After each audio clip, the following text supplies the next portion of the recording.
David Robinson was one of the most disciplined and quietly dominant superstars the NBA has ever seen, and both Tim Duncan and Dennis Rodman say his influence reshaped how they understood leadership, sacrifice, and professionalism. Sitting alongside each other, Duncan explains that Robinson led without theatrics, no yelling, no ego, just standards that never wavered. Rodman adds that Robinson's presence alone changed the energy of a locker room. He didn't demand respect, he earned it daily through preparation and accountability. His impact wasn't loud, but it was undeniable, so if you appreciate stories like this, make sure to like and subscribe. Duncan recalls that Robinson set the tone from day one. Practices were intense, but purposeful. Every drill mattered. Every detail was corrected. Robinson believed excellence was built in repetition, not highlights. Rodman says that at first, that discipline felt rigid, almost military. But over time, he realized Robinson's structure created freedom. When everyone knew their role, chaos disappeared. That mindset made teams harder to break. Rodman explains that Robinson thrived in pressure without feeding off emotion. While others needed noise, Robinson needed order. He played the game with a calm that unsettled opponents. Duncan says Robinson never panicked, no matter the score, no matter the moment. That steadiness became contagious. Teammates trusted him. Because he never let the moment outrun his discipline, Duncan reflects on how Robinson welcomed him as a rookie. There was no jealousy, no insecurity. Robinson understood legacy differently. He believed leadership meant preparing the next standard-bearer, not protecting status. Rodman says that humility separated Robinson from other stars. He could dominate a game and still focus on doing the dirty work screens, rotations, communication. Ego never entered the equation. Rodman recalls how Robinson demanded defense before praise. Blocks and rebounds were expected, not celebrated. Duncan adds that Robinson believed offense flowed naturally from commitment on the other end.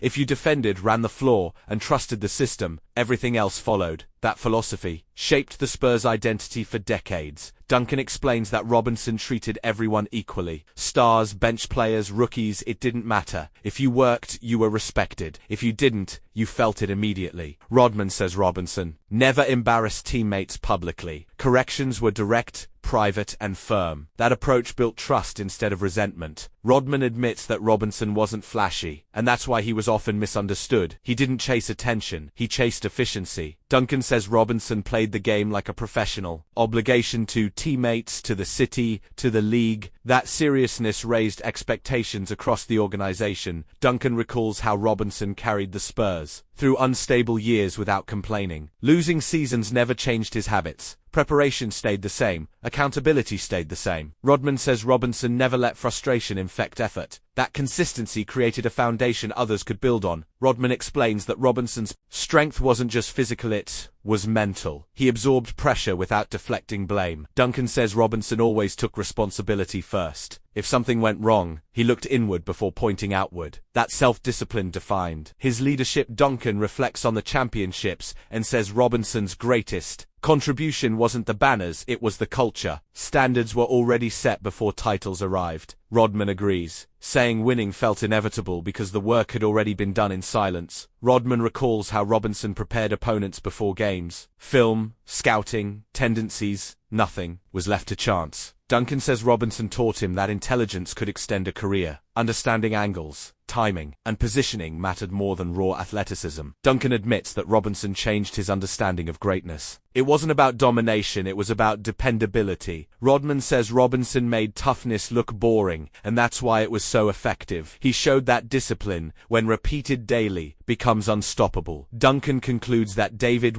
Robinson never needed to announce his leadership. It was visible in habits, preparation, and sacrifice. Rodman agrees that Robinson set a standard few could match, and even fewer could sustain. He wasn't perfect, but he was real, relentless, and respected. David Robinson didn't chase fame or controversy. He chased excellence through consistency. Duncan and Rodman agree that his influence still lives in the Spurs' identity and in every player who learned that quiet discipline can leave the loudest legacy in NBA history. Rodman explains that Robinson understood sacrifice before it was fashionable. He gave up scoring touches, spotlight, and even comfort to make the team function.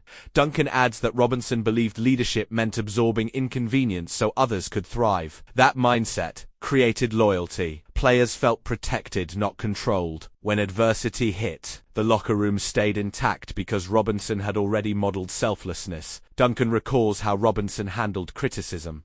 He never defended himself publicly. He let performance answer questions. Rodman says that silence carried weight. Opponents talked, media speculated. Robinson worked. That contrast made him respected across the league, even by rivals who hated playing against him. You couldn't rattle someone who had already mastered restraint, Rodman concludes that. David Robinson proved dominance didn't require arrogance. Duncan agrees that Robinson redefined power strength paired with humility, discipline paired with compassion. His legacy isn't just numbers or championships. It's the blueprint he left behind. A reminder that greatness, when built the right way, doesn't fade. It compounds. Rodman explains that one of the biggest controversies around David Robinson was that he didn't fit the NBA's expected image of a superstar. He was disciplined, reserved, deeply principled. In a league increasingly driven by personality and flash, Robinson's lifestyle felt almost defiant. Duncan says some people mistook that quiet for softness. They were wrong. Robinson didn't reject the spotlight out of fear, he rejected it out of control, Duncan recalls. How Robinson's military background shaped both his lifestyle and how he was perceived. Serving in the Navy wasn't a marketing story to Robinson, it was a responsibility. Rodman says that commitment confused people. Fans and media couldn't reconcile elite athletic dominance with strict discipline and structure. Robinson lived by rules, routines, and accountability. That rigidity became a talking point. Some admired it. Others questioned whether it limited his edge. Rodman admits that. Robinson's strong moral compass created tension in certain locker rooms. Not everyone wanted structure. Not everyone wanted standards. Duncan says Robinson never forced beliefs on anyone, but he never compromised them either. That firmness made some teammates uncomfortable. In an era where stars bent systems to fit themselves, Robinson asked everyone, including himself, to bend toward the team. Duncan explains that Robinson's faith was often misunderstood or quietly criticized. He didn't preach, but he didn't hide it. Rodman says that visibility made Robinson an easy target for stereotypes. Too serious, too rigid, too perfect. But that image ignored the complexity. Robinson wasn't judgmental. He was grounded. His lifestyle wasn't about moral superiority. It was about personal discipline. Rodman reflects on his own time in San Antonio and admits that Robinson's lifestyle clashed sharply with his own. Late nights, chaos, unpredictability, that was Rodman's world. Robinson lived the opposite. Duncan says that contrast created one of the strangest locker room dynamics the league had ever seen. But Robinson never tried to control Rodman. He set boundaries and let professionalism speak louder than criticism, Duncan recalls. How Robinson was sometimes criticized for being too nice to be a dominant alpha. That label followed him for years. Rodman laughs and says opponents never said that on the court. Robinson punished teams physically and mentally, then walked away without celebrating. That restraint confused people who equated dominance with intimidation. Robinson proved intimidation wasn't necessary. Duncan explains that Robinson's lifestyle choices, early nights, preparation, community involvement, weren't exciting enough for headlines. That absence of drama became a narrative itself. Rodman says the league didn't know how to market someone who avoided controversy by design. Robinson didn't need chaos to compete. He needed clarity. Rodman concludes that David Robinson's greatest controversy was refusing to become someone else to satisfy the NBA's appetite for spectacle. Duncan agrees. Robinson chose consistency over celebrity, discipline over distraction. That choice didn't always make him popular, but it made him unshakable. In a league defined by noise, David Robinson built a legacy in silence.